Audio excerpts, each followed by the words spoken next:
So a lot of this work that was done with complex numbers in polar form was done by a French mathematician back in like the 1700s. I think that's when he lived. And his name was de Moivre. So he was French. So we have what's called de Moivre's theorem. And this has to do with taking a complex number that's in polar form and raising it to an exponent. So think about, a complex number. I'll take a nice one. And say you wanted to square that. So you probably did something like that in some algebra class at some point. We probably did that this semester, like back in February. And that's not too bad to square it, or maybe even cubing it. But then you get a larger exponent, and you're going to have a lot of like foiling to do, and it's going to get complicated and a little bit harder to do maybe. And we don't have to because we have de Moivre's theorem. So de Moivre's theorem says if you have a complex number in polar form,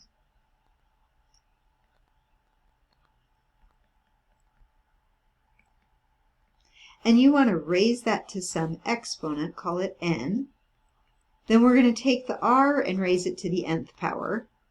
And then what we'll do is we'll go cosine, and then it'll be n times theta plus I sine n times theta. And then that's going to be easier to work with. Okay, so let's see here. We've got an example. So we want to evaluate this expression, 1 plus I to the 5th power, and we're going to use de Moivre's theorem. Well, we're going to have a little problem because that is not in polar form, right? So we'd have to put it in polar form first. Now we can do that.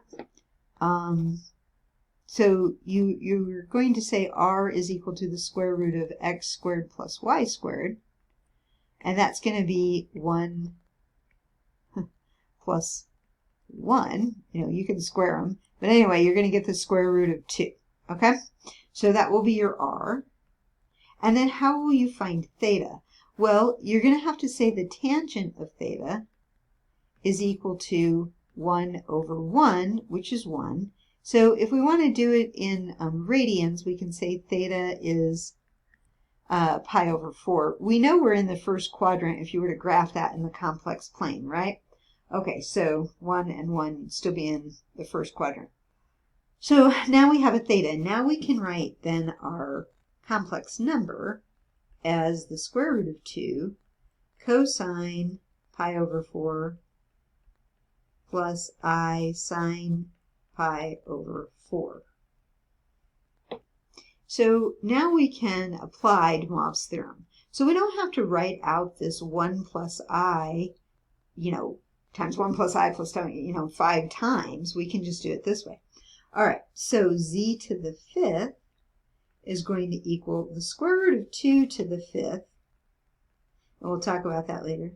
And then it's going to be cosine 5 pi over 4. Now, it's 5 times pi over 4, but that's what it's going to be.